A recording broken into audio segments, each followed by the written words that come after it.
अज़ूब दी book कड्डांगे आपां।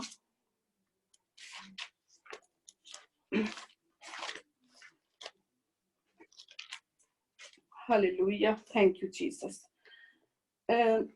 सब तो पहला मैं ये कहना चाहनी हाँ, आपां जदों अज़ूब दी बुक नूं देखदे हाँ, आपां कई वारी ये सोचदे हाँ, आपां ये सिंपल जिहा बचनियां ते आपां बहुत वारी सुनिया आ, पर मैं भी इसे तरह ही सोच मेरी भी सी कि एक सिंपल जिहा ये बचन आ, पर जदों मैं इसनूं बार-बार पढ़िया और उस ते मनन कीता ते मैनूं पता लगा कि अज़ूब दी जिंदगी च परमेश्वर ने किदां काम कीता। मैं प्रभु दा धन्नवाद करदी हाँ, मैं परमेश्वर दा शुकर करदी हाँ कि परमेश्वर इस बचन ये बचन सानूं यही दसदा आ कि साडे अंदर माफी दा आत्मा होना चाहिदा, जिद्दां असीं अपने किसी भी अजीजा नाल, रिश्तेदारां, भैणां भरावां नाल नाराज हुंदे आ, किसी गल नाल कोई भी गलबात हो जाती है, तो सानूं किस तरह दिल तो उन्हां नूं माफ करना चाहिदा है। इसलिए मेरा परमेश्वर दे वचन विच इस तरह लिखिया होया, अज़ूब दी बुक आपां पहला चैप्टर उसका पढ़ांगे। उसदियां मैं 4 आयतां पढ़ांगी। सब तो पहला अज़ूब दा परतावा। अज़ूब नामे उस देश विच एक मनुख सी अते ओ एक पूरा ते खरा मनुख सी, जो परमेश्वर तो डरदा अते बदी तो परे रहिंदा सी, अते ओदे 7 पुत्तर ते 3 धीआं जम्मे। ओदा माल 7000 भेडां, 3000 ऊठ, 500 जोड़ी बलद अते 500 गधियां, अते ओदे बहुत सारे नौकर चाकर सन। इਉਂ ਉਹ पूरब ਦੇ ਸਾਰੇ ਲੋਕਾਂ ਵਿੱਚੋਂ ਸਭ ਤੋਂ ਵੱਡਾ ਮਨੁੱਖ ਸੀ। ਉਹਦੇ ਪੁੱਤਰ ਜਾ ਕੇ ਆਪਣੇ ਦਿਨ ਤੇ ਆਪਣੇ ਘਰਾਂ ਵਿੱਚ ਦਿਉਤ ਕਰਦੇ ਹੁੰਦੇ ਸਨ। ਉਹ ਆਪਣੀਆਂ 3 ਭੈਣਾਂ ਨੂੰ ਖਾਣ ਪੀਣ ਲਈ ਆਪਣੇ ਕੋਲ ਸੱਦਾ ਘੱਲਦੇ ਸਨ। ਇਉਂ ਜਦ ਉਹਨਾਂ ਦੀ ਦਿਉਤ ਦੇ ਦਿਨ ਬੀਤ ਜਾਂਦੇ ਤਾਂ ਅਯੂਬ ਉਹਨਾਂ ਨੂੰ ਸੱਦ ਲੈਂਦਾ ਤੇ ਉਹਨਾਂ ਨੂੰ ਪਵਿੱਤਰ ਕਰਦਾ ਹੁੰਦਾ ਸੀ ਅਤੇ ਸਵੇਰੇ ਹੀ ਉੱਠ ਕੇ ਉਹਨਾਂ ਸਾਰਿਆਂ ਦੀ ਗਿਣਤੀ ਅਨੁਸਾਰ ਹੋਮ ਦੀਆਂ ਬਲੀਆਂ ਚੜਾਉਂਦਾ ਹੁੰਦਾ ਸੀ। ਹੁਣ ਇਸ ਵਚਨ ਦੇ ਵਿੱਚ ਪਰਮੇਸ਼ਰ ਸਾਨੂੰ ਦੱਸਦਾ ਆ, ਅਸੀਂ ਇਹ ਜਦੋਂ ਵਚਨ ਨੂੰ ਪੜ੍ਹਦੇ ਹਾਂ ਅਸੀਂ ਸੋਚਦੇ ਹਾਂ ਅਯੂਬ ਇੱਕ ਖਰਾ ਮਨੁੱਖ ਸੀ, ਇੱਕ ਪਰਮੇਸ਼ਰ ਦਾ ਡਰ ਰੱਖਣ ਵਾਲਾ ਸੀ ਔਰ ਬਦੀ ਤੋਂ ਪਰੇ ਰਹਿੰਦਾ ਸੀ ਤੇ ਪਰਮੇਸ਼ਰ ਨੇ ਉਸਨੂੰ ਬਹੁਤ ਸਾਰੀਆਂ ਨਿਯਮਤਾਂ ਬਰਕਤਾਂ ਨਾਲ ਭਰਿਆ ਹੋਇਆ ਸੀ। ਪਰਮੇਸ਼ਰ ਨੇ ਉਸਨੂੰ 7 ਪੁੱਤਰ ਤੇ 3 ਧੀਆਂ ਦਿੱਤੇ ਔਰ ਬਹੁਤ ਸਾਰੇ ਹੋਰ ਵੀ ਉਸਨੂੰ ਜਿੱਦਾਂ ਪਰਮੇਸ਼ਰ ਨੇ ਲਿਖਿਆ ਆ 3000 ਊਠ, ਭੇਡਾਂ, ਬਹੁਤ ਕੁਛ ਜਾਣ ਕੇ ਪਰਮੇਸ਼ਰ ਨੂੰ ਬਹੁਤ ਸਾਰੀਆਂ ਬਰਕਤਾਂ ਨਾਲ ਬਲੈਸ ਕੀਤਾ ਸੀ। ਅਸੀਂ ਪ੍ਰਭੂ ਦਾ ਧੰਨਵਾਦ ਕਰਦੇ ਕਿਉਂਕਿ ਉਹ ਪਰਮੇਸ਼ਰ ਤੋਂ ਡਰਦਾ ਸੀ ਔਰ ਪਰਮੇਸ਼ਰ ਨੂੰ ਪਿਆਰ ਕਰਨ ਵਾਲਾ ਮਨੁੱਖ ਸੀ ਔਰ ਉਹ ਬਦੀ ਤੋਂ ਦੂਰ ਰਹਿੰਦਾ ਸੀ। ਪਰ ਇਸ ਵਚਨ ਵਿੱਚ ਇਸ ਤਰ੍ਹਾਂ ਲਿਖਿਆ ਹੋਇਆ, ਮੇਰਾ ਪਰਮੇਸ਼ਵਰ ਦੱਸਦਾ ਆ, ਜਦੋਂ ਇਸ ਦੀ ਆਪਾਂ 13 ਆਇਤ ਨੂੰ ਵੀ ਪੜ੍ਹਦੇ, ਇਸ ਤੋਂ ਬਾਅਦ ਆਪਾਂ ਅੱਗੇ ਇਸ ਤੋਂ ਪੜ੍ਹਦੇ ਹਾਂ 13 ਆਇਤ ਨੂੰ ਪੜ੍ਹਦੇ ਹਾਂ। ਪਹਿਲੇ ਅਧਿਆਏ ਦੀ 13 ਆਇਤ ਨੂੰ ਜਦੋਂ ਅਸੀਂ ਪੜ੍ਹਦੇ ਹਾਂ, ਇਉਂ ਹੋਇਆ ਕਿ ਇੱਕ ਦਿਨ ਉਸਦੇ ਪੁੱਤਰ ਔਰ ਧੀਆਂ ਆਪਣੇ ਵੱਡੇ ਭਰਾ ਦੇ ਘਰ ਖਾਂਦੇ ਅਤੇ ਮੈਂ ਪੀਂਦੇ ਸਨ ਤਾਂ ਇੱਕ ਦੂਤ ਅਯੂਬ ਕੋਲ ਆਇਆ ਅਤੇ ਆਖਿਆ ਕਿ ਬਲਦ ਹਲੀ ਜੁੜੇ ਹੋਏ ਸਨ ਅਤੇ ਗਧੀਆਂ ਉਹਨਾਂ ਦੇ ਕੋਲ ਚੁਗ ਰਹੀਆਂ ਸਨ। ਸਭਾ ਦੇ ਲੋਕ ਉਹਨਾਂ ਉੱਤੇ ਆ ਪਏ ਅਤੇ ਉਹਨਾਂ ਨੂੰ ਖੋਹ ਕੇ ਲੈ ਗਏ ਔਰ ਜਵਾਨਾਂ ਨੂੰ ਤਲਵਾਰ ਦੀ ਧਾਰ ਨਾਲ ਵੱਢ ਗਏ। ਮੈਂ ਹੀ ਇਕੱਲਾ ਬਚਿਆ ਹਾਂ, ਭਾਈ ਤੈਨੂੰ ਦੱਸਾਂ। ਉਹ ਅਜੇ ਅਤੇ ਆਖਿਆ ਕਿ ਪਰਮੇਸ਼ਰ ਦੀ ਅੱਗ ਆਕਾਸ਼ੋਂ ਉਤਰੀ, ਉਸਨੇ ਭੇਡਾਂ ਔਰ ਜਵਾਨਾਂ ਨੂੰ ਖਾ ਲਿਆ। ਜਿਸ ਤਰ੍ਹਾਂ ਇਸ ਬਚਨ ਵਿੱਚ ਲਿਖਿਆ ਹੋਇਆ ਆ, ਪਰਮੇਸ਼ਰ ਦਾ ਬਚਨ ਦੱਸਦਾ ਆ ਸਾਨੂੰ। ਅਸੀਂ 13 ਐਤ ਤੋਂ ਲੈ ਕੇ ਜਦੋਂ ਅਸੀਂ 20, 21, 22 ਐਤ ਤੱਕ ਇਸ ਤਰ੍ਹਾਂ ਪੜ੍ਹਦੇ ਹਾਂ, ਪਰਮੇਸ਼ਰ ਜਦੋਂ ਜਿਸ ਤਰ੍ਹਾਂ ਸ਼ੈਤਾਨ ਨੇ ਜਦੋਂ ਗੱਲ ਕੀਤੀ ਪਰਮੇਸ਼ਰ ਨਾਲ, ਤੇਰਾ ਇੱਕ ਨਬੀ ਆ ਜਿਹੜਾ ਮੈਂ ਉਹਨਾਂ ਨਾਲ ਛੇੜਛਾੜ ਕਰਨੀ ਚਾਹੁੰਦਾ ਆ, ਤਾਂ ਪਰਮੇਸ਼ਰ ਨੇ ਇੱਕ ਹੀ ਗੱਲ ਕਹੀ ਸੀ, ਉਹਦੇ ਪ੍ਰਾਣਾਂ ਨੂੰ ਨਹੀਂ ਛੂਣਾ। ਔਰ ਇਸੇ ਤਰ੍ਹਾਂ ਹੋਇਆ ਕਿ ਜਦੋਂ ਉਸਦਾ ਹੌਲੀ ਹੌਲੀ ਕਰਕੇ ਇੱਕ ਨੰਬਰ ਜਦੋਂ ਆਪਾਂ ਪੜ੍ਹਦੇ ਹਾਂ, ਇਸ ਵਿੱਚ ਲਿਖਿਆ ਪਰਮੇਸ਼ਰ ਦੇ ਦਾਸ ਦੇ ਨਾਲ ਕੀ ਹੋਇਆ। ਔਰ ਇਸੇ ਤਰ੍ਹਾਂ ਜਦੋਂ ਆਪਾਂ 17, 18 ਐਤ ਨੂੰ ਪੜ੍ਹਦੇ ਹਾਂ, ਉਹ ਅਜੇ ਇਹ ਗੱਲਾਂ ਕਰਦਾ ਹੀ ਸੀ ਕਿ ਇੱਕ ਹੋਰ ਆ ਗਿਆ, ਜਿੱਦਾਂ ਪਰਮੇਸ਼ਰ ਦਾ ਦੂਤ ਆਉਂਦਾ ਗਿਆ ਔਰ ਬਾਰੋ ਬਾਰੀ ਉਸਦੀ ਹਰ ਇੱਕ ਚੀਜ਼ ਜਾਂਦੀ ਰਹੀ ਉਸ ਅਯੂਬ ਕੋਲੋਂ। ਤੇ ਉਹ ਅਜੇ ਗੱਲਾਂ ਹੀ ਕਰਦਾ ਸੀ ਕਿ ਇੱਕ ਹੋਰ ਆ ਗਿਆ ਤੇ ਆਖਿਆ ਕਿ ਕਸਦੀ 3 ਟੋਲੀਆਂ ਬਣਾ ਕੇ ਆਏ ਤੇ ਊਠਾਂ ਉੱਤੇ ਆ ਪਏ ਅਤੇ ਉਹ ਉਹਨਾਂ ਨੂੰ ਖੋਹ ਕੇ ਲੈ ਗਏ ਹਨ। ਜਵਾਨਾਂ ਨੂੰ ਤਲਵਾਰ ਦੀ ਧਾਰ ਨਾਲ ਵੱਢ ਗਏ। ਮੈਂ ਹੀ ਇਕੱਲਾ ਬਚ ਗਿਆ ਕਿ ਤੈਨੂੰ ਦੱਸਾਂ। ਉਹ ਵੀ ਅਜੇ ਇਹ ਗੱਲਾਂ ਕਰ ਹੀ ਰਿਹਾ ਸੀ ਕਿ ਇੱਕ ਹੋਰ ਆ ਗਿਆ ਅਤੇ ਆਖਣ ਲੱਗਾ ਕਿ ਤੇਰੇ ਪੁੱਤ ਧੀਆਂ ਆਪਣੇ ਵੱਡੇ ਭਰਾ ਦੇ ਘਰ ਖਾਂਦੇ ਅਤੇ ਮੈਂ ਪੀਂਦੇ ਸਨ। ਤਾਂ ਵੇਖੋ ਜੀ, ਇੱਕ ਵੱਡੀ ਹਵਾ ਉਜਾੜ ਵੱਲੋਂ ਆਈ ਅਤੇ ਘਰ ਦੇ ਚੌਹਾਂ ਪਾਸਿਆਂ ਉੱਤੇ ਟੱਕਰ ਮਾਰੀ ਕਿ ਉਹ ਉਹਨਾਂ ਜਵਾਨਾਂ ਉੱਤੇ ਡਿੱਗ ਪਿਆ ਅਤੇ ਉਹ ਮਰ ਗਏ। ਮੈਂ ਹੀ ਇਕੱਲਾ ਬਚ ਰਿਹਾ, ਕੀ ਤੁਹਾਨੂੰ ਦੱਸਾਂ। ਤਾਂ ਅਯੂਬ ਉੱਠਿਆ, ਆਪਣੇ ਕੱਪੜੇ ਪਾੜ ਲਏ, ਆਪਣਾ ਸਿਰ ਮੁੰਨਾ ਲਿਆ ਤੇ ਧਰਤੀ ਉੱਤੇ ਡਿੱਗ ਕੇ ਮੱਥਾ ਟੇਕਿਆ ਅਤੇ ਆਖਿਆ, ਮੈਂ ਆਪਣੀ ਮਾਤਾ ਦੇ ਪੇਟ ਤੋਂ ਨੰਗਾ ਆਇਆ ਤੇ ਨੰਗਾ ਹੀ ਉਧਰ ਨੂੰ ਮੁੜ ਰਿਹਾ ਹਾਂ। ਯਹੋਵਾ ਨੇ ਦਿੱਤਾ ਤੇ ਯਹੋਵਾ ਨੇ ਹੀ ਲਿਆ ਤੇ ਯਹੋਵਾ ਦਾ ਨਾਮ ਮੁਬਾਰਕ ਹੋਵੇ। ਸੱਚਮੁੱਚ ਮੇਰੇ ਭੈਣੋ ਭਰਾਵੋ, ਇੰਨਾ ਕੁਛ ਜਦੋਂ ਅਯੂਬ ਨਾਲ ਹੋਇਆ, ਫਿਰ ਵੀ ਉਸਨੇ ਆਪਣੇ ਪਰਮੇਸ਼ਰ ਦੇ ਨਾਮ ਨੂੰ ਨਹੀਂ ਫਟਕਾਰਿਆ। ਉਸਨੇ ਆਪਣੇ ਪਰਮੇਸ਼ਰ ਨੂੰ ਮਹਿਮਾ ਹੀ ਦਿੱਤੀ ਕਿ ਉਸਦੇ ਨਾਲ ਇੰਨਾ ਕੁਛ ਹੋਣ ਦੇ ਬਾਵਜੂਦ ਵੀ। ਅੱਜ ਕੱਲ ਆਪਾਂ ਜਾਣਦੇ ਹਾਂ ਕਿ ਚਲੋ ਛੋਟੀ ਜਿਹੀ ਕੋਈ ਸਾਡੇ ਤੇ ਬਿਮਾਰੀ ਆਉਂਦੀ ਹੈ ਤਾਂ ਅਸੀਂ ਉਸੇ ਟਾਈਮ ਕਹਿੰਦੇ ਪਰਮੇਸ਼ਰ ਸਾਡੇ ਨਾਲ ਇਸ ਤਰ੍ਹਾਂ ਕਿਉਂ ਹੋ ਗਿਆ, ਪ੍ਰਭੂ ਤੂੰ ਸਾਡੇ ਨਾਲ ਏਦਾਂ ਕਿਉਂ ਕੀਤਾ। ਪਰ ਜਦੋਂ ਅਯੂਬ ਨਾਲ ਇੰਨਾ ਕੁਛ ਹੋਇਆ, ਉਸਦੇ ਪੁੱਤਰ ਧੀਆਂ ਚਲ ਗਏ, ਉਸਦਾ ਸਾਰਾ ਮਾਲ ਡੰਗਰ ਜੋ ਵੀ ਸੀ ਸਾਰਾ ਕੁਛ ਚਲੇ ਗਿਆ, ਪਰ ਪਰਮੇਸ਼ਰ ਦਾ ਜਿਹੜਾ ਨਬੀ ਸੀ ਅਯੂਬ, ਉਸਨੇ ਫਿਰ ਵੀ ਆਪਣੇ ਪਰਮੇਸ਼ਰ ਨੂੰ ਇਹੀ ਕਿਹਾ ਕਿ ਮੈਂ ਨੰਗਾ ਆਇਆ ਤੇ ਨੰਗਾ ਹੀ ਉਧਰ ਨੂੰ ਮੁੜ ਰਿਹਾ ਹਾਂ। ਯਹੋਵਾ ਨੇ ਦਿੱਤਾ ਤੇ ਯਹੋਵਾ ਨੇ ਹੀ ਲੈ ਲਿਆ ਤੇ ਯਹੋਵਾ ਦਾ ਨਾਮ ਮੁਬਾਰਕ ਹੋਵੇ। ਮੇਰੇ ਭੈਣੋ ਭਰਾਵੋ, ਜਦੋਂ ਅਸੀਂ ਇਸ ਸਟੋਰੀ ਨੂੰ ਪੜ੍ਹਦੇ ਹਾਂ, ਜਦੋਂ ਅਸੀਂ ਬਹੁਤ ਦਿਲ ਨਾਲ ਪੜ੍ਹਦੇ ਹਾਂ, ਸਾਨੂੰ ਪਤਾ ਲੱਗਦਾ ਆ ਕਿ ਸਾਨੂੰ ਪਰਮੇਸ਼ਰ ਨਾਲ ਕਿਸ ਤਰ੍ਹਾਂ ਚੱਲਣਾ ਚਾਹੀਦਾ ਹੈ, ਸਾਡੀ ਕਿਸ ਤਰ੍ਹਾਂ ਦੀ ਵਫ਼ਾਦਾਰੀ ਹੋਣੀ ਚਾਹੀਦੀ ਹੈ ਪਰਮੇਸ਼ਰ ਨਾਲ। ਕਈ ਵਾਰੀ ਅਸੀਂ ਬਹੁਤ ਸਾਰੀਆਂ ਪ੍ਰੋਬਲਮਾਂ ਵਿੱਚੋਂ ਲੰਘਦੇ ਹਾਂ, ਮੁਸ਼ਕਲਾਂ ਵਿੱਚੋਂ ਵੀ ਲੰਘਦੇ ਹਾਂ, ਪਰ ਅਸੀਂ ਹਮੇਸ਼ਾ ਹੀ ਹਲੀਮ ਹੋ ਕੇ ਆਪਣੇ ਪਰਮੇਸ਼ਰ ਦਾ ਧੰਨਵਾਦ ਕਰਨਾ ਹੈ, ਕਿਉਂਕਿ ਧੰਨਵਾਦ ਕਰਨ ਨਾਲ ਹੀ ਸਾਡੇ ਨਸੀਬਾਂ ਨੂੰ ਜਿਹੜਾ ਮਸੀਹਾ ਉਹ ਬਹਾਲ ਕਰਦਾ ਆ। ਸਾਨੂੰ ਉਹ ਬਰਕਤਾਂ ਜਿਹੜੀਆਂ ਰੁਕੀਆਂ ਉਦੋਂ ਹੀ ਮਿਲਦੀਆਂ ਆ। ਤੇ ਇਸੇ ਤਰ੍ਹਾਂ ਅਯੂਬ ਨੇ ਫਿਰ ਵੀ ਆਪਣੇ ਪਰਮੇਸ਼ਰ ਦੇ ਨਾਮ ਨੂੰ ਜਰਾ ਵੀ ਕੁਛ ਆਪਣੇ ਮੂੰਹ ਚੋਂ ਕੁਛ ਬੁਰਾ ਲਫ਼ਜ਼ ਨਹੀਂ ਕੱਢਿਆ। ਉਹਨੇ ਧੰਨਵਾਦ ਹੀ ਕੀਤਾ ਆਪਣੇ ਪਰਮੇਸ਼ਰ ਦਾ ਕਿ ਮੇਰੇ ਪ੍ਰਭੂ ਤੇਰਾ ਧੰਨਵਾਦ, ਕਿ ਮੇਰੇ ਪਰਮੇਸ਼ਰ ਤੇਰਾ ਧੰਨਵਾਦ। ਇਸ ਤੋਂ ਬਾਅਦ ਜਦੋਂ ਅਸੀਂ ਅਯੂਬ ਦੀ ਸਟੋਰੀ 2 ਨੰਬਰ ਨੂੰ ਪੜ੍ਹਦੇ ਹਾਂ, ਉਸਦੀ 7 ਐਤ ਨੂੰ ਪੜ੍ਹਦੇ ਹਾਂ, ਉਸ ਵਿੱਚ ਲਿਖਿਆ ਹੋਇਆ, ਤਾਂ ਸ਼ੈਤਾਨ ਯਹੋਵਾ ਦੇ ਅੱਗੋਂ ਚਲਿਆ ਗਿਆ ਅਤੇ ਅਯੂਬ ਨੂੰ ਪੈਰਾਂ ਦੀ ਤਲੀ ਤੋਂ ਲੈ ਕੇ ਸਿਰ ਦੀ ਖੋਪੜੀ ਤੇ ਇੱਕ ਬੁਰੇ ਫੋੜਿਆਂ ਨਾਲ ਮਾਰਿਆ। ਉਸਨੇ ਇੱਕ ਠੀਕਰਾ ਲੈ ਲਿਆ ਕਿ ਆਪਣੇ ਆਪ ਨੂੰ ਉਹਦੇ ਨਾਲ ਖੁਰਕੇ ਅਤੇ ਸੁਆਹ ਦੇ ਵਿੱਚ ਬੈਠ ਗਿਆ। ਉਸਦੀ ਤੀਵੀਂ ਨੇ ਉਸਨੂੰ ਆਖਿਆ, ਕੀ ਤੈਂ ਅਜੇ ਵੀ ਆਪਣੀ ਖਰਿਆਈ ਨੂੰ ਤਕੜਾਈ ਕਰਕੇ ਫੜਿਆ ਹੋਇਆ ਹੈ? ਪਰਮੇਸ਼ਰ ਨੂੰ ਫਟਕਾਰ ਤੇ ਮਰ ਜਾ। ਪਰ ਉਸਨੇ ਉਹਨੂੰ ਆਖਿਆ, ਜਿਵੇਂ ਝੱਲੀਆਂ ਤੀਵੀਆਂ ਵਿੱਚੋਂ ਕੋਈ ਬੋਲਦੀ ਹੈ, ਤਿਵੇਂ ਤੂੰ ਵੀ ਬੋਲਦੀ ਹੈ ਕਿ ਅਸੀਂ ਚੰਗਾ ਤਾਂ ਪਰਮੇਸ਼ਰ ਕੋਲ ਲਈਏ ਔਰ ਬੁਰਾ ਨਾ ਲਈਏ। ਇਸੇ ਸਾਰੇ ਵਿੱਚ ਅਯੂਬ ਨੇ ਆਪਣੇ ਬੁੱਲਾਂ ਨਾਲ ਪਾਪ ਨਾ ਕੀਤਾ। ਸੱਚਮੁੱਚ ਮੇਰੇ ਭੈਣੋ ਭਰਾਵੋ, ਉਸਦੀ ਵਾਈਫ ਨੇ ਵੀ ਉਸਨੂੰ ਜਦੋਂ ਅਯੂਬ ਤੇ ਬਿਮਾਰੀ ਆਈ ਔਰ ਫੋੜਿਆਂ ਨਾਲ ਉਹ ਕਿਸ ਤਰ੍ਹਾਂ ਦੀ ਹਾਲਾਤ ਵਿੱਚ ਸੀ, ਕਿਸ ਤਰ੍ਹਾਂ ਉਹਨੇ ਸਵਾਦ ਵਿੱਚ ਬੈਠ ਕੇ ਠੀਕਰ ਲਿਆ ਔਰ ਆਪਣੇ ਸਰੀਰ ਨੂੰ ਖੁਰਕਦਾ ਸੀ, ਕਿਸ ਤਰ੍ਹਾਂ ਕਰਦਾ ਸੀ, ਤੇ ਉਸਦੀ ਜਿਹੜੀ ਵਾਈਫ ਸੀ ਉਸਨੇ ਵੀ ਉਸਨੂੰ ਇਹ ਗੱਲ ਕਹੀ, ਆਪਣੇ ਪਰਮੇਸ਼ਵਰ ਨੂੰ ਫਟਕਾਰ ਤੇ ਮਰ ਜਾ। ਪਰ ਫਿਰ ਵੀ ਅਯੂਬ ਨੇ ਇੱਕ ਗੱਲ ਕਹੀ, ਤੂੰ ਵੀ ਝੱਲੀਆਂ ਤੀਵੀਆਂ ਵਾਂਗੂ ਬੋਲਦੀ ਆ। ਸੱਚਮੁੱਚ ਅਸੀਂ ਕਈ ਵਾਰੀ ਇਹ ਸੋਚਦੇ ਹਾਂ, ਜਦੋਂ ਅਸੀਂ ਚੰਗਾ ਤਾਂ ਪਰਮੇਸ਼ਰ, ਜਦੋਂ ਕੋਈ ਬੁਰਾ ਟਾਈਮ ਆ ਜਾਂਦਾ, ਕੋਈ ਸਾਡੇ ਤੇ ਬਿਮਾਰੀ ਆ ਜਾਂਦੀ, ਕੋਈ ਸਾਡੇ ਪ੍ਰੋਬਲਮ ਪਰੇਸ਼ਾਨੀ ਆ ਜਾਂਦੀ, ਸਾਡੇ ਇੱਕਦਮ ਮੂੰਹ ਚੋਂ ਇਹਨੇ, ਪ੍ਰਭੂ ਤੂੰ ਸਾਡੇ ਲਈ ਸੋਚਿਆ ਨਹੀਂ, ਤੂੰ ਸਾਡੇ ਲਈ ਕੀ ਕਰਦੇ ਆ ਪਰਮੇਸ਼ਰ। ਬਹੁਤ ਸਾਰੇ ਭੈਣ ਭਰਾ ਆ, ਅਸੀਂ ਇਹਨਾਂ ਵਿੱਚ ਅਸੀਂ ਵੀ ਸ਼ਾਮਲ ਹਾਂ ਕਿ ਅਸੀਂ ਕਈ ਵਾਰੀ ਏਦਾਂ ਸੋਚਦੇ ਹਾਂ, ਪਰ ਮੇਰਾ ਪਰਮੇਸ਼ਰ ਜਿਹੜਾ ਉਹ ਬਹੁਤ ਮਹਾਨ ਹੈ। ਉਹ ਆਪਣੇ ਬੱਚਿਆਂ ਦਾ ਕਦੀ ਬੁਰਾ ਨਹੀਂ ਸੋਚਦਾ, ਉਹ ਹਮੇਸ਼ਾ ਹੀ ਆਪਣੇ ਬੱਚਿਆਂ ਦੀ ਭਲਾਈ ਸੋਚਦਾ ਆ। ਤੇ ਸੱਚਮੁੱਚ ਸਾਨੂੰ ਕਦੇ ਵੀ ਬੋਲਣ ਤੋਂ ਪਹਿਲਾਂ ਸਾਨੂੰ ਸੋਚਣਾ ਚਾਹੀਦਾ ਹੈ ਕਿ ਪਰਮੇਸ਼ਰ ਨੇ ਸਾਡੇ ਲਈ ਕੀ ਕੀਤਾ ਹੈ। ਜਦੋਂ ਅਸੀਂ ਉਹਨਾਂ ਬਰਕਤਾਂ ਨੂੰ ਗਿਣਦੇ ਹਾਂ ਤਾਂ ਸੱਚਮੁੱਚ ਅਸੀਂ ਗਿਣ ਨਹੀਂ ਸਕਦੇ। ਤਾਂ ਅਸੀਂ ਪ੍ਰਭੂ ਦਾ ਧੰਨਵਾਦ ਹੀ ਆਪਣੇ ਮੂੰਹ 'ਚ ਹਮੇਸ਼ਾ ਕਰਨਾ ਆ। ਤੇ ਅਗਲੀ ਆਇਤ ਵਿੱਚ 11 'ਚ ਲਿਖਿਆ, ਜਦੋਂ ਅਯੂਬ ਦੇ 3 ਮਿੱਤਰਾਂ ਨੇ ਇਹ ਸਾਰੀ ਵਿਪਤਾ ਜਿਹੜੀ ਉਹਦੇ ਉੱਤੇ ਆ ਪਈ ਸੀ ਸੁਣੀ, ਤਾਂ ਉਹ ਮਨੁੱਖ ਆਪੋ ਆਪਣੇ ਥਾਂ ਤੇ ਚੱਲੇ, ਅਰਥਾਤ ਅਲੀਫਜ਼, ਤਿਮਾਨੀ ਔਰ ਬਿਲਦਦ, ਸੂਹੀ ਔਰ ਸੋਫਰ, ਨਿਆਮਾਤੀ। ਤਾਂ ਉਹ ਇਕੱਠੇ ਹੋਏ ਕਿ ਉਹਦਾ ਦੁੱਖ ਵੰਡਾਉਣ ਤੇ ਉਹਨੂੰ ਦਿਲਾਸਾ ਦੇਣ। ਜਦ ਉਹਨਾਂ ਨੇ ਦੂਰ ਤੋਂ ਆਪਣੀਆਂ ਅੱਖਾਂ ਚੁੱਕੀਆਂ ਅਤੇ ਉਹਨੂੰ ਨਾ ਪਛਾਣਿਆ, ਤਾਂ ਉਹਨਾਂ ਨੇ ਰੋਣ ਲਈ ਆਪਣੀ ਆਵਾਜ਼ ਚੁੱਕੀ। ਤਾਂ ਹਰ ਮਨੁੱਖ ਨੇ ਆਪਣੇ ਕੱਪੜੇ ਪਾੜ ਲਏ ਅਤੇ ਆਪਣੇ ਸਿਰਾਂ ਉੱਤੇ ਕਾਸ਼ ਵੱਲ ਸੁਆਹ ਉਡਾਈ। ਉਹ 7 ਦਿਨ ਤੇ 7 ਰਾਤਾਂ ਧਰਤੀ ਉੱਤੇ ਉਹਦੇ ਨਾਲ ਬੈਠੇ ਰਹੇ। ਕਿਸੇ ਨੇ ਉਹਦੇ ਨਾਲ ਗੱਲ ਨਾ ਕੀਤੀ, ਕਿਉਂ ਜੋ ਉਹਨੇ ਵੇਖਿਆ ਕਿ ਇਹ ਉਹਦੀ ਪੀੜ ਡਾਢੀ ਆ।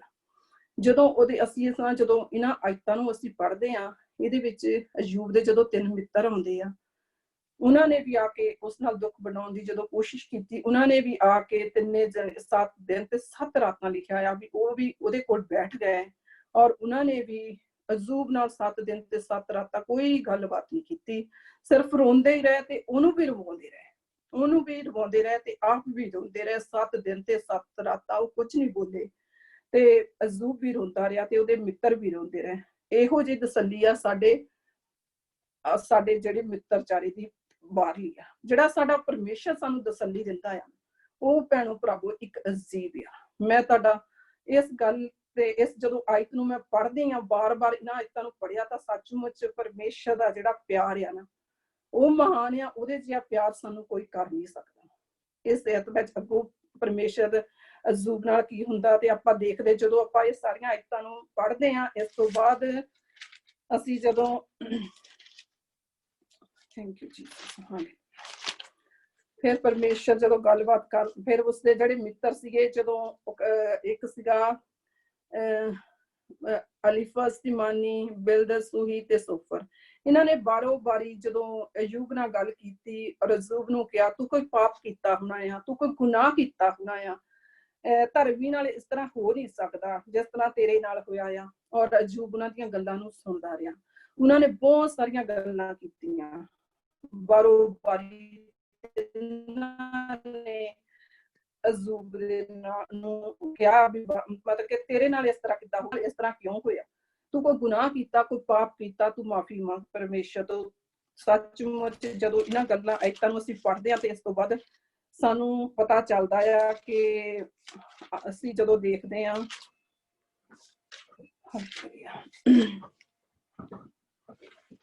ਇਸ ਤੋਂ ਬਾਅਦ ਪਰਮੇਸ਼ਰ ਨਾਲ ਜਦੋਂ ਅਯੂਬ ਗੱਲ ਕਰਦਾ ਆ ਤੇ ਪਰਮੇਸ਼ਰ ਫਿਰ ਆਪਣੇ ਜਦਾਂ ਦਿਲ ਵਿੱਚ ਕਹਿੰਦਾ ਆ, ਪਰਮੇਸ਼ਰ ਦੀ 3 ਆਇਤ ਦੀ ਅਯੂਬ ਦੀ 3 ਆਇਤ ਵਿੱਚ ਲਿਖਿਆ ਆ, ਉਸਦੀ 11ਵੀਂ ਆਇਤ ਵਿੱਚ ਕਹਿੰਦਾ, ਮੈਂ ਕੁੱਖੋਂ ਹੀ ਕਿਉਂ ਨਾ ਮਰ ਗਿਆ ਤੇ ਪੇਟੋਂ ਨਿਕਲਦਿਆਂ ਹੀ ਮੈਂ ਕਿਉਂ ਨਾ ਪ੍ਰਾਣ ਛੱਡ ਦਿੱਤੇ।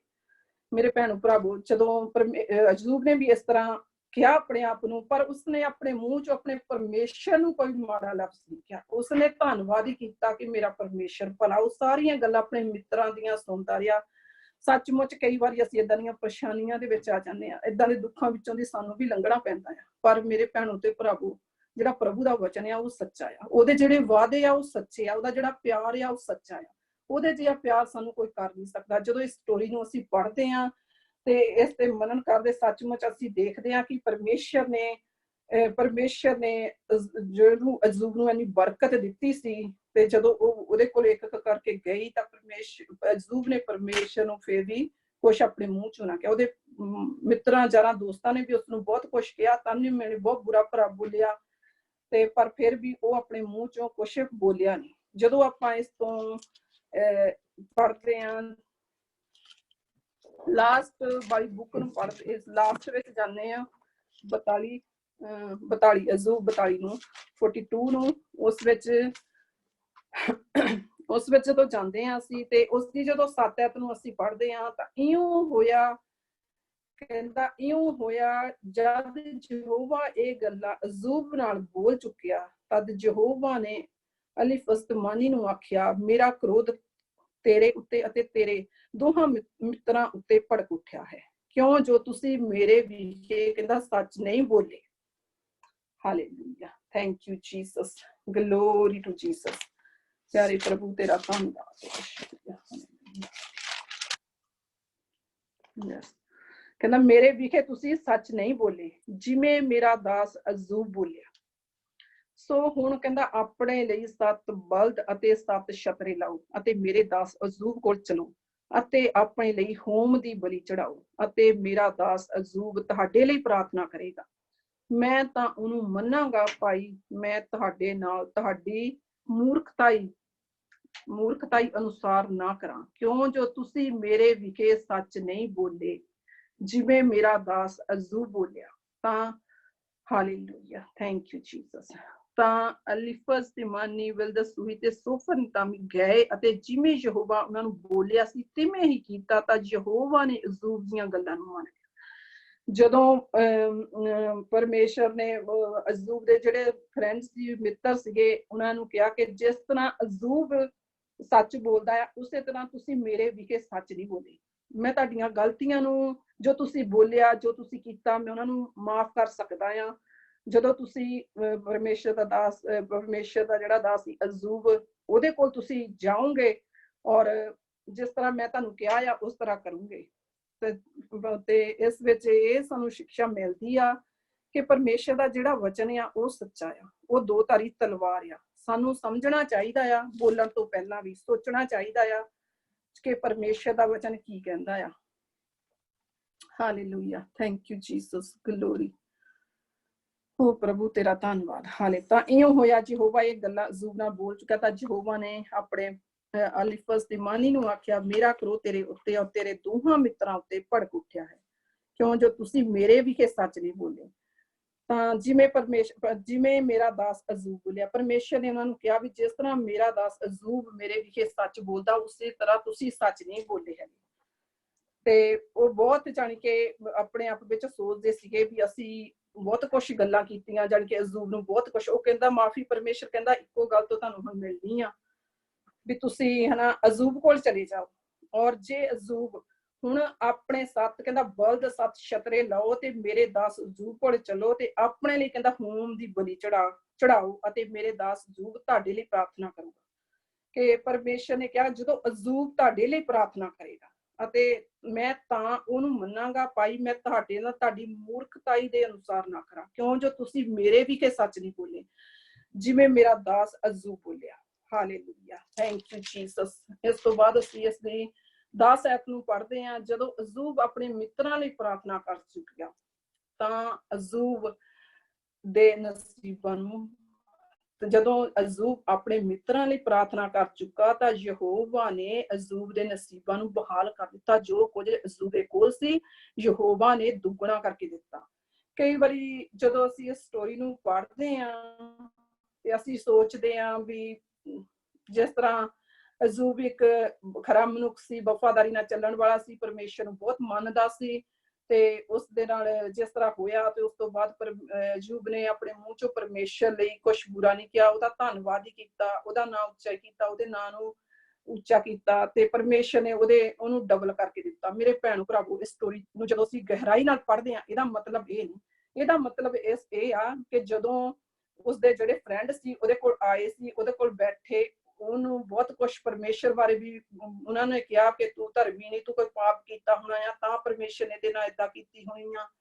ਤੇ ਉਸ ਤੋਂ ਬਾਅਦ ਪਰਮੇਸ਼ਰ ਨੂੰ, ਜਦੋਂ ਪਰਮੇਸ਼ਰ ਨੇ ਉਹਨਾਂ ਨੂੰ ਕਿਹਾ ਵੀ ਤੁਸੀਂ ਮੇਰੇ ਵਿਖੇ ਸੱਚ ਨਹੀਂ ਬੋਲੇ, ਕਿ ਤੁਸੀਂ ਅਯੂਬ ਕੋਲ ਜਾਓ। ਹੁਣ ਜੇਕਰ ਅਯੂਬ ਤੁਹਾਨੂੰ ਮਾਫ ਕਰ ਦੇਵੇਗਾ ਤਾਂ ਪਰਮੇਸ਼ਰ ਨੇ ਉਹਦੇ ਨਸੀਬਾਂ ਨੂੰ ਉਸਦੇ ਵੱਲ। ਅਯੂਬ ਨੇ ਫਿਰ ਵੀ ਇੰਨਾ ਕੁਛ ਸੁਣਿਆ, ਇੰਨਾ ਕੁਛ ਬਰਦਾਸ਼ਤ ਕੀਤਾ, ਇੰਨੇ ਦੁੱਖ ਦੇ ਵਿੱਚ ਗਿਆ, ਫਿਰ ਵੀ ਉਸਨੇ ਆਪਣੇ ਮਿੱਤਰਾਂ ਨੂੰ ਮਾਫ ਕੀਤਾ।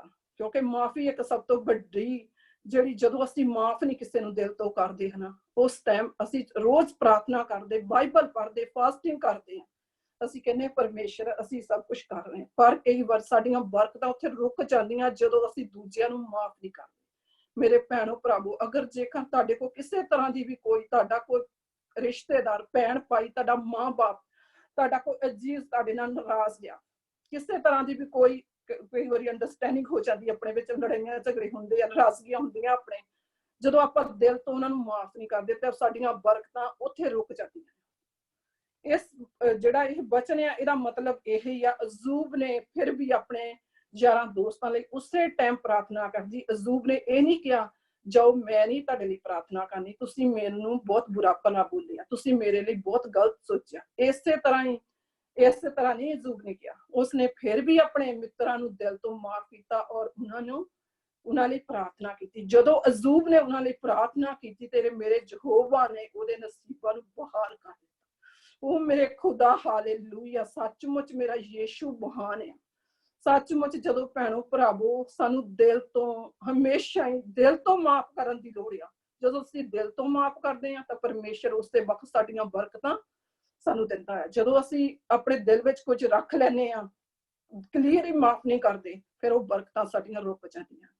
इस स्टोरी का मतलब यह है कि परमेश्वर सानू ये समझाने की कोशिश कर रहा है इस जगह पे कि हमेशा ही असी अपने भैणा भरावां नूं, असी अपने माँ बाप नूं, अजीजां नूं, रिश्तेदारां नूं दिल तो माफ करिए। कोई भी गलती हो जाती है एक दूए कोलों, सानू माफी की जिहड़ी आत्मा, माफ करना जिहड़ा सब तो बड़ा औखा लगदा, मैनूं पता है इस गल, पर माफी जिहड़ी आ वो जदों असीं दिल तो दिन्ने आ तां वो बरकत जिहड़ी आ फिर वो साडे जीवन च आउंदी आ, नहीं तां साडीआं बरकतां रुक जांदियां ने। मेरे भैणो भरावो, अज इस वचन नूं पढ़ के जदों मैं इस स्टोरी नूं पूरी नूं अज़ूब दी नूं पढ़िया, एक बार पढ़िया, दो बारी पढ़िया, तीसरी बार पढ़िया, मैनूं यही पता लगा, यही समझ आई परमेश्वर तू किन्ना महान आ। तेरा जिहड़ा नबी सी अज़ूब, ਉਹਦੇ ਤੇ ਕਿੰਨਾ ਕੁਛ ਹੋਇਆ, ਕਿੰਨੀਆਂ ਉੱਤੇ ਪ੍ਰੋਬਲਮ ਆਈਆਂ, ਕਿੰਨੀਆਂ ਪਰੇਸ਼ਾਨੀਆਂ ਆਈਆਂ, ਧੀਆਂ ਪੁੱਤਰ ਚਲ ਗਏ, ਸਾਰਾ ਕੁਛ ਪਰਮੇਸ਼ਰ ਚਲ ਗਿਆ, ਫਿਰ ਵੀ ਉਹਨੇ ਤੇਰੇ ਨਾਂ ਨੂੰ ਪਿਤਾ परमेश्वर कोई माड़ा चंगा नहीं किया, तेरे ਨਾਂ ਨੂੰ ਮਹਿਮਾ ਹੀ ਦਿੱਤੀ ਆਪਣੇ ਮੂੰਹ ਚੋਂ। ਉਹਨੇ ਇਹੀ ਕਿਹਾ ਮੇਰਾ ਪਰਮੇਸ਼ਰ ਮਹਾਨ ਆ, ਉਹਦੇ ਜਿਹਾ ਕੋਈ ਹੋਰ ਹੋ ਨਹੀਂ ਸਕਦਾ, ਉਹ ਧੰਨ ਆ। सचमुच मेरे भैणों भरावो, अगर साडे दिलां दे विच भी अज कोई इहो जिहा कोई साडे दिलां दे विच इहो जिही कोई गल आ जिहड़ी असीं माफ नहीं करदे एक दूए नूं, तां मेरे भैणों भरावो सचमुच माफी दा जिहड़ा आत्मा आ ना, वो बहुत औखा लगदा, मैनूं पता है इस गल दा, पर जदों असीं दिल तो माफ करदे आ तां साडीआं बरकतां उसे टाइम ही परमेश्वर सानूं दिंदा आ। साडीआं बरकतां उदों रुकदियां आ जदों असीं दिल तो माफ नहीं करदे। सानूं माफ करन दी लोड़ आ, सानूं दिल नूं क्लीयर करन दी लोड़ आ। मेरा प्रभु मेरे परमेश्वर दे वचन च यही लिखिआ आ कि उसने सचमुच उसे टाइम ही उसनूं डबल डबल करके दित्ता अज़ूब नूं, क्योंकि उसने अपने यारां दोस्तां नूं उसे टाइम माफ करके प्रार्थना की कि परमेश्वर ने उसे वक्त उसदी प्रार्थना नूं सुन के उसदे नसीबां नूं बहाल कर दित्ता, उसनूं डबल मिलिआ। ते मेरे भैणों भरावो, असीं अज देखदे हां इस टाइम दे विच, इस जिस तरह कह लो अजकल कंट्रियां दे विच हर एक कंट्री च की हो रहा है, किस तरह का माहौल आ, किस तरह आ कि जदों आपां देखदे वायरस करोना आया किस तरह लोग डरे हुए सी। सचमुच ये टाइम जिहड़ा किस तरह दा आ, सानूं हर टाइम परमेश्वर दा धन्नवाद करना चाहिदा आ, हर टाइम सानूं परमेश्वर दा डर अपने अंदर रखना चाहिदा आ। यही आ कि जदों असीं ये सोच लैंदे आ, असीं प्रार्थना भी करदे आ, असीं फिर भी क्यों बीमार आ जां साडे ते प्रॉब्लम परेशानियां क्यों आउंदियां आ, ते कई वारी असीं ये सोचदे आ, पर असीं ये नहीं सोचदे असीं भी किसी जगह ते गलत आ। जदों असीं कोई गलती करदे आ ते फिर परमेश्वर भी उस टाइम साडीआं बरकतां नूं रोकदा आ। ते असीं यही साडा ये वचन पढ़न दा मतलब मेरा ये सीगा। मेरा परमेश्वर ने जदों मैं इस ते बहुत मनन करदी, मैं बहुत सोचदी सी कि परमेश्वर अज़ूब नाल इन्ना कुछ होया, फिर भी परमेश्वर नूं उसने देख लो अपने मूंह चों कुछ नहीं एक वारी भी किहा, ਉਹਦਾ ਧੰਨਵਾਦ ਕੀਤਾ, ਉਹਦਾ ਨਾਮ ਉੱਚਾ ਹੀ ਕੀਤਾ, ਉੱਤੇ ਏਦਾਂ ਦੀ ਬਿਮਾਰੀ ਵੀ ਆ ਗਈ, ਪਰ ਮੇਰਾ ਪਰਮੇਸ਼ਰ ਜਿਹੜਾ ਉਹ ਮਹਾਨ ਆ, ਉਹਦੇ ਜਿਹਾ ਕੋਈ ਹੋਰ ਹੋ ਨਹੀਂ ਸਕਦਾ। ਜਿਹੜਾ ਉਹਦਾ ਕਲਾਮ ਆ ਇਹ ਸੱਚਾ ਆ, ਇਹ ਪਵਿੱਤਰ ਬਾਈਬਲ ਜਿਹੜੀ ਆ ਇਹ ਸੱਚਾ ਆ। ਜਦੋਂ ਅਸੀਂ ਇੱਕ ਇੱਕ ਵਚਨ ਨੂੰ ਪੜ੍ਹਦੇ ਆ ਤਾਂ ਪਰਮੇਸ਼ਰ ਸਾਡੇ ਨਾਲ ਗੱਲਬਾਤ ਕਰਦਾ ਆ। ਜਦੋਂ ਪ੍ਰਭੂ ਸਾਡੇ ਨਾਲ ਗੱਲ ਕਰਦਾ ਸਾਨੂੰ ਪਤਾ ਲੱਗਦਾ, ਸਾਨੂੰ ਗਾਈਡ ਕਰਦਾ ਪਰਮੇਸ਼ਰ ਵੀ ਸਾਨੂੰ ਕਿਸ ਤਰ੍ਹਾਂ ਚੱਲਣਾ ਚਾਹੀਦਾ ਆ। ਅਸੀਂ ਹਰ ਟਾਈਮ ਨਿੱਕੀਆਂ ਨਿੱਕੀਆਂ ਗੱਲਾਂ ਵਿੱਚ ਕਈ ਵਾਰ ਬਹੁਤ ਸਾਰੀਆਂ ਗਲਤੀਆਂ ਕਰਦੇ ਹਾਂ। ਜੇ ਉਹਦੀ ਅੱਜ ਦਇਆ ਨਾ ਹੁੰਦੀ ਤਾਂ ਅਸੀਂ ਸ਼ਾਇਦ ਜਿਉਂਦੇ ਨਾ ਹੁੰਦੇ। ਸੱਚਮੁੱਚ ਮੇਰੇ ਪਰਮੇਸ਼ਰ ਦੀ ਦਇਆ ਆ, ਉਹਦਾ ਫਜ਼ਲ ਆ, ਉਹਦਾ ਰਹਿਮ ਆ ਇਹ ਜੋ ਉਹਨੇ ਸਾਨੂੰ ਇਸ ਧਰਤੀ ਤੇ ਬਚਾ ਕੇ ਰੱਖਿਆ। ਉਹਨੇ ਸਾਡੇ ਪਰਿਵਾਰਾਂ ਨੂੰ, ਸਾਡੇ ਘਰਾਣਿਆਂ ਨੂੰ ਸੰਭਾਲ ਕੇ ਰੱਖਿਆ। ਉਹਦੀ ਦਇਆ ਆ, ਉਹਦੀ ਦਇਆ ਬਹੁਤ ਵੱਡੀ ਆ। ਸੱਚਮੁੱਚ ਅਸੀਂ ਰੋਜ਼ ਲੱਖਾਂ ਹੀ ਪਾਪ ਕਰਦੇ ਆ, ਨਿੱਕੀ ਨਿੱਕੀ ਗੱਲ ਤੇ ਝੂਠ ਬੋਲ ਦਿੰਦੇ ਆ, ਬਹੁਤ ਸਾਰੀਆਂ ਗਲਤੀਆਂ ਗੁਨਾਹ ਕਰਦੇ ਆ। ਅਸੀਂ ਆਪਣੇ ਪਰਮੇਸ਼ਰ ਦੇ ਅੱਖਾਂ ਦੇ ਵਿੱਚ ਹੰਝੂ ਲੈ ਕੇ ਆਉਂਦੇ ਆ। ਮੇਰੇ ਭੈਣੋ ਭਰਾਵੋ, ਇਸ ਗੱਲ ਨੂੰ ਅੱਜ ਇਸ ਵਚਨ ਨੂੰ ਗਹਿਰਾਈ ਨਾਲ ਪੜੋ, ਸੋਚੋ ਤੇ ਮਨਨ ਕਰੋ ਕਿ ਅਸੀਂ ਇਸ ਤਰ੍ਹਾਂ ਦੀਆਂ ਗਲਤੀਆਂ ਅੱਜ ਤੋਂ ਨਾ ਕਰੀਏ। ਅਸੀਂ ਆਪਣੇ ਪਰਮੇਸ਼ਰ ਦੇ ਅੱਖਾਂ 'ਚ ਹੰਝੂ ਨਹੀਂ ਦੇਖ ਸਕਦੇ, ਕਿਉਂਕਿ ਸਾਡਾ ਪਰਮੇਸ਼ਰ ਮਹਾਨ ਹੈ। ਉਹ ਤਾਂ ਸਾਡੇ ਹੰਝੂਆਂ ਨੂੰ ਪੂਰਦਾ, ਉਹ ਸਾਡੇ ਨੂੰ ਦਲੇਰੀ ਔਰ ਹੌਸਲਾ ਦਿੰਦਾ, ਹਰ ਵਕਤ ਸਾਨੂੰ ਚਲਾਉਂਦਾ ਆ। ਪਰ ਜਦੋਂ ਉਹ ਸਾਨੂੰ ਦੇਖਦਾ ਆ ਕਿ ਮੇਰੇ ਬੱਚੇ ਕੀ ਕਰ ਰਹੇ ਆ, ਮੇਰੇ ਬੱਚੇ ਕਿੱਥੇ ਗਲਤੀ ਕਰ ਰਹੇ ਆ, ਕਿੱਥੇ ਇਹ ਗੁਨਾਹ ਕਰ ਰਹੇ ਆ, ਤਾਂ ਪਰਮੇਸ਼ਰ ਦਾ ਦਿਲ ਵੀ ਉਸ ਟਾਈਮ ਦੁਖਦਾ। ਜਿਸ ਤਰ੍ਹਾਂ ਸਾਡੇ ਬੱਚੇ ਆ, ਜਦੋਂ ਸਾਡੇ ਬੱਚੇ ਕੋਈ ਗੁਨਾਹ ਗਲਤੀ ਕਰਦੇ ਆ ਤਾਂ ਸਾਡਾ ਵੀ ਦਿਲ ਦੁਖਦਾ ਆ। ਇਸੇ ਤਰ੍ਹਾਂ ਹੀ ਅਸੀਂ ਵੀ ਪਰਮੇਸ਼ਰ ਦੇ ਬੱਚੇ, ਉਹਨੇ ਸਾਨੂੰ ਆਪਣੇ ਧੀਆਂ ਪੁੱਤਰ ਬਣਾਇਆ, ਉਹਨੇ ਸਾਨੂੰ ਚੁਣ ਲਿਆ ਆਪਣੇ ਲਈ।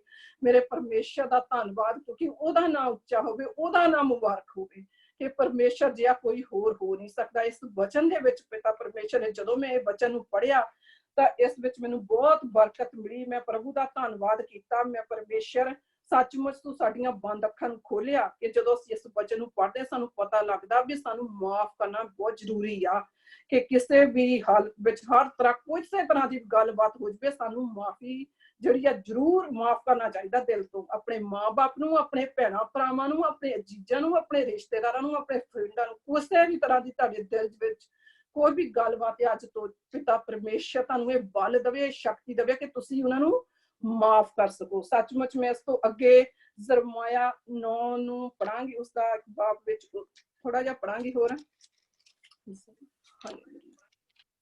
Thank you Jesus.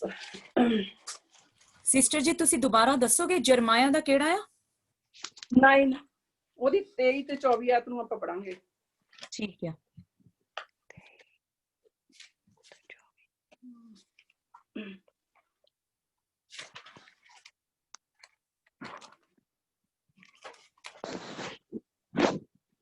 ते 24 आयत नूं आपां पढ़ांगे। हाँ जी सिस्टर तुसी पढ़ना चाहुंदे तुसी पढ़ दो।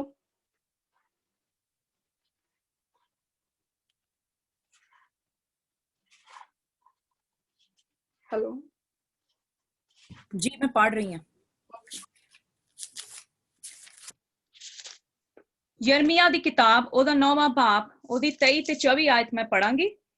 यहोवा एवं आखदा है, बुद्धवान अपनी बुद्धि उत्ते माण ना करे, ना बलवान अपने बल उत्ते माण करे, ना धनी अपने धन उत्ते माण करे, पर जेड़ा माण करदा है ओ इस उत्ते माण करे भई ओ मैनू समझदा है अते जाणदा है कि मैं यहोवा हां जेड़ा धरती उत्ते दया इंसाफ अते धर्म दे काम करदा है, क्यों जो मेरी खुशी उन्हां विच है। यहोवा दा वाक है। आमीन आमीन। इस वचन पढ़े ते सुने जाने ते बहुत सारी बरकत मिले इस विच। परमेश्वर जे लोग परमेश्वर यहोवा साडा सानू की आखदा आ, परमेश्वर कहंदा बुद्धवान जेड़ा अपनी बुद्ध उत्ते माण ना करे, बलवान जेड़ा अपनी बल उत्ते माण ना करे, सचमुच ना धनी अपने धन उत्ते माण करे, पर जेड़ा माण करदा कहंदा वो इस ते माण करे भाई ओ मैनू समझदा ते जाणदा आ कि मैं यहोवा हां जेड़ा धरती उत्ते दया इंसाफ ते धर्म दा काम करदा, क्यों जो मेरी खुशी उन्हां विच है। यहोवा दा वाक हालेलुया आमीन। परमेश्वर दा वचन सानू इत्थे साफ साफ क्लीयर करदा आ कि जेड़ा बुद्धवान अपनी बुद्ध उत्ते माण ना करे। सानू कदे भी किसी गल लई माण नहीं करना चाहिदा, क्योंकि ये बुद्ध जिहड़ी आ सानू ये परमेश्वर ने दित्ती आ। जदों असीं ओहदे कोल बुद्ध मंगने आ परमेश्वर कहंदा मैं तुहानू बिना उलांभे दित्ता आ। जे बलवान कहंदा अपने धन ते कई बारी असीं सोचदे आ असीं हजे जवान आ असीं बहुत बलवान आ असीं नो परमेश्वर कहंदा बल जेड़ा आ ਉਹ ਕੋਈ परमेश्वर भी सानू दे सकदा है। जे ਉਹ ਅੱਜ ਸਾਨੂੰ अच्छी सेहत तंदुरुस्ती ना देवे ਤਾਂ ਅਸੀਂ ਕੁਝ ਕਰ ਨਹੀਂ ਸਕਦੇ। ਇਹ ਉਹਦੀ ਦਇਆ ਆ ਉਹਦਾ ਫਜ਼ਲ ਆ ਸਾਡੇ ਤੇ ਧਨੀ ਜਿਹੜਾ ਆਪਣੇ ਧਨ ਉੱਤੇ ਮਾਣ ਨਾ ਕਰੇ। ਕਈ ਵਾਰੀ ਅਸੀਂ ਇਹ ਸੋਚ ਲੈਂਦੇ ਆ ਕਿ ਅਸੀਂ ਬਹੁਤ ਸਾਰਾ ਧਨ ਕਮਾ ਲਿਆ ਸਾਡੇ ਕੋਲ ਧਨ ਬਹੁਤ ਆ ਸਾਨੂੰ ਕਿਸੇ ਦੀ ਲੋੜ ਨਹੀਂ। नो परमेश्वर ने कहा ना धनी अपने धन उत्ते मान करे। जेड़ा मान करदा सानू मान होना चाहिए ते इस गल ते होना चाहिए कि असीं यहोवा प्रभु यीशु मसीह दे बच्चे हां, असीं ओहदे धीआं पुत्तर हां, उन्हें सानू चुन लिया ते सचमुच सानू मान इस गल दा होना चाहिए। जिहदे कोल परमेश्वर आ ओहदे कोल सब कुछ आ, जिहदे कोल अज परमेश्वर नहीं ओहदे कोल कुछ नहीं। मेरा प्रभु इस गल नू क्लीयर करदा आ इस वचन दे थ्रू साडे नाल जदों गल करदा आ कि सानू मान करना चाहिए ते इस गल दा करना चाहिए कि असीं यीशु मसीह नू प्रभु सानू समझदा ते जानदा है। असीं यीशु मसीह दे धीआं पुत्तर हां, उन्हें सानू चुनिया होया है। सचमुच परमेश्वर दा वचन सानू क्लीयर ही इत्थे दस रिहा आ। सानू समझण दी लोड़ आ कि परमेश्वर की कह रिहा है। इस करके असीं इस वचन तो बहुत सारी सिक्ख्या नू पाउंदे आ कि कई बारी असीं सोचदे आ असीं हजे जवान आ जां असीं सानू बहुत बुद्ध आ सानू बहुत समझ आ असीं सारा कुछ आप कर सकदे आ सानू अजे किसी दी लोड़ नहीं। पर नहीं, मेरा परमेश्वर जिहड़ा ਉਹ महान आ ਉਹਦੇ ਜਿਹਾ कोई होर हो नहीं सकदा। जे परमेश्वर ਵੱਲੋਂ ਸਾਨੂੰ बुद्ध ना होवे ਤਾਂ ਅਸੀਂ कुछ कर नहीं सकदे। सचमुच जे ਉਹ ਸਾਨੂੰ ਇਹ बल ना शक्ति ना देवे ਤਾਂ ਅਸੀਂ कुछ होर कर नहीं सकदे। जिस तरह ਅਸੀਂ एक दिन आपस ਵਿੱਚ ही हस्बैंड वाइफ गल करदे ਸੀ, मैं कहा जे परमेश्वर ਸਾਨੂੰ अच्छी सेहत ना देवे तंदुरुस्ती ना देवे ਤਾਂ ਅਸੀਂ कुछ कर सकदे आ। मैं कहा नो ਅਸੀਂ कुछ नहीं कर सकदे। जे परमेश्वर ਸਾਨੂੰ अच्छी सेहत तंदुरुस्ती दिंदा आ ਤੇ ਅਸੀਂ कर सकदे आ, क्योंकि परमेश्वर जिहड़ा आ ਉਹ महान आ, ਉਹਦੇ जिहा कोई होर हो नहीं सकदा। ਅਸੀਂ ਪ੍ਰਭੂ ਦਾ ਹਰ ਵਕਤ ਧੰਨਵਾਦ ਕਰਦੇ ਹਾਂ। ਪ੍ਰਭੂ ਨੇ ਸਾਨੂੰ ਚੁਣਿਆ ਹੋਇਆ, ਸਾਨੂੰ ਮਾਣ ਹੋਣਾ ਚਾਹੀਦਾ ਕਿ ਅਸੀਂ ਯਿਸੂ ਮਸੀਹ ਦੇ ਧੀਆਂ ਪੁੱਤਰ ਹਾਂ, ਕਿ ਉਹ ਅੱਜ ਵੀ ਜ਼ਿੰਦਾ ਪਰਮੇਸ਼ਰ ਆ ਤੇ ਵੱਡੇ ਤੇ ਅਚੰਭੇ ਕੰਮ ਕਰਨ ਦੀ ਸ਼ਕਤੀ ਰੱਖਦਾ ਆ। ਸੱਚਮੁੱਚ ਸਾਨੂੰ ਮਾਣ ਇਸ ਗੱਲ ਤੇ ਹੋਣਾ ਚਾਹੀਦਾ ਆ ਕਿ ਪਰਮੇਸ਼ਰ ਜਿਹਾ ਕੋਈ ਹੋਰ ਹੈ ਨਹੀਂ। ਸਾਡਾ ਪਰਮੇਸ਼ਰ ਹੈ ਇੱਕ ਸੱਚਾ ਤੇ ਜ਼ਿੰਦਾ ਪਰਮੇਸ਼ਰ ਉਹੀ ਆ, ਤੇ ਸਾਨੂੰ ਮਾਣ ਹਮੇਸ਼ਾ ਇਸ ਗੱਲ ਦਾ ਕਰਨਾ ਚਾਹੀਦਾ ਆ। ਅਸੀਂ ਪ੍ਰਭੂ ਦਾ ਧੰਨਵਾਦ ਕਰਦੇ ਹਾਂ। ਅਸੀਂ ਸੋਚਦੇ ਹਾਂ ਕਈ ਵਾਰੀ ਅਸੀਂ ਇਸ ਤਰ੍ਹਾਂ ਤੇ, ਪਰ ਪਰਮੇਸ਼ਰ ਦਾ ਇੱਥੇ ਜਿਹੜਾ ਵਚਨ ਹੈ, ਜਦੋਂ ਅਸੀਂ ਉਹਨੂੰ ਪੜ੍ਹਦੇ ਹਾਂ ਤੇ ਪ੍ਰਭੂ ਸਾਨੂੰ ਕਲੀਅਰ ਜਿਹੜੀ ਗੱਲ ਕਰਦਾ ਸਾਨੂੰ ਸਮਝਣ ਦੀ ਲੋੜ ਆ। ਤੇ ਸਮਝ ਪਰਮੇਸ਼ਰ ਹੀ ਸਾਨੂੰ ਦਵੇ ਤਾਂ ਆਉਂਦੀ ਆ, ਉਸ ਤਰ੍ਹਾਂ ਨਹੀਂ। ਉਹਦਾ ਜਿਹੜਾ ਉਹ ਜਿਸ ਤਰ੍ਹਾਂ ਬੁੱਧਵਾਨ ਆਪਣੀ ਬੁੱਧ ਉੱਤੇ ਮਾਣ ਨਾ ਕਰੇ, ਤੇ ਉਹ ਪਰਮੇਸ਼ਰ ਜਦੋਂ ਇਸ ਵਚਨਾਂ ਨੂੰ ਪੜ੍ਹਦੇ ਹਾਂ ਤਾਂ ਪ੍ਰਭੂ ਸਾਨੂੰ ਬੁੱਧ ਦਿੰਦਾ ਆ। ਜਦੋਂ ਬੁੱਧ ਦਿੰਦਾ ਤਾਂ ਸਾਨੂੰ ਸਮਝ ਲੱਗਦੀ ਆ ਕਿ ਸਾਨੂੰ ਕਿਸ ਤਰ੍ਹਾਂ ਪਰਮੇਸ਼ਰ ਵਿੱਚ ਵਫਾਦਾਰੀ ਨਾਲ, ਪਿਆਰ ਨਾਲ ਔਰ ਹਲੀਮ ਹੋ ਕੇ ਚੱਲਣ ਦੀ ਲੋੜ ਆ। ਤੇ ਮੇਰੇ ਭੈਣੋ ਤੇ ਭਰਾਵੋ, ਮੈਂ ਸੱਚਮੁੱਚ ਧੰਨਵਾਦ ਕਰਦੀ ਉਸ ਪਰਮੇਸ਼ਰ ਦਾ ਜਿਸ ਨੇ ਸਾਨੂੰ ਚੁਣਿਆ ਔਰ ਸਾਡੇ ਤੇ ਕਿਰਪਾ ਕੀਤੀ, ਸਾਡੇ ਪੂਰੇ ਪਰਿਵਾਰ ਤੇ ਦਇਆ ਕੀਤੀ ਆ। ਤੇ ਮੈਂ ਸ਼ੁਕਰ ਕਰਦੀ, ਪ੍ਰਭੂ ਦਾ ਧੰਨਵਾਦ ਕਰਦੀ ਹਾਂ। ਮੈਂ ਪਰਮੇਸ਼ਰ ਦੇ ਨਾਂ ਨੂੰ ਸਾਰੀ ਇੱਜ਼ਤ ਮਹਿਮਾ ਜਲਾਲ ਦਿੰਦੀ ਹਾਂ, ਕਿਉਂਕਿ ਪ੍ਰਭੂ ਜਿਹਾ ਕੋਈ ਹੋਰ ਹੋ ਨਹੀਂ ਸਕਦਾ।